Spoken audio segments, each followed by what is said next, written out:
Well, the one I'm finna catch is supposed to leave here at 12:12. Well, that's already about 10 minutes late. See what I mean? For Catherine Martin, getting around Detroit is an all-day ordeal. A quick 10-mile trip from home to the bank downtown takes more than an hour each way. Is it easy to get around Detroit on a bus? No. Is it easy to get out of Detroit on a bus? No. So what do you think about an idea of a train that would go from Woodward all the way to Pontiac? Yes, I'm all for that. But like most Detroiters, Catherine is also skeptical. After all, they've been talking about some kind of light rail service in Detroit for decades. Like a 2-hour trip just to come to the bank? She'll believe it when she sees it. When are we going to actually see a rail? Well, construction could begin within the year. It's very exciting. We're really seeing some strong progress towards bringing light rail to Woodward Avenue as a start of a much broader regional system. Megan Owens with the nonprofit Transportation Riders Union says the federal government has committed $25 million and private investors $100 million towards this. It's a light rail that will start downtown at the river and glide north 3.5 miles through Midtown, DMC, and Wayne State and into New Center.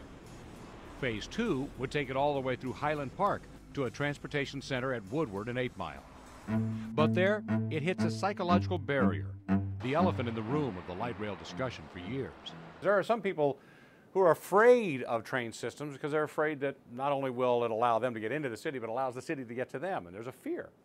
There is.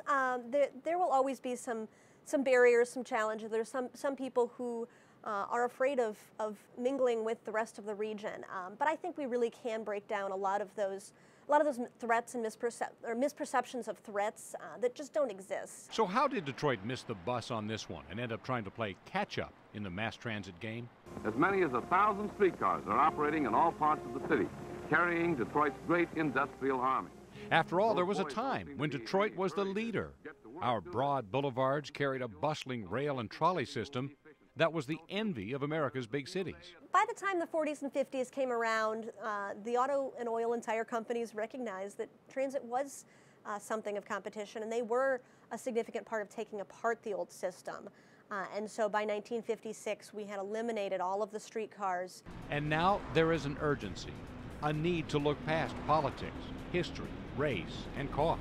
What I hear now in citizen comments that I get and talking to elected officials is we want jobs, we want economic development, we want the ease of travel, we don't want to have to park, we want to be able to go to Red Wing games or Tiger games, with the convenience of just getting on a system and going. The region has certainly waited a long time for a better way to get around.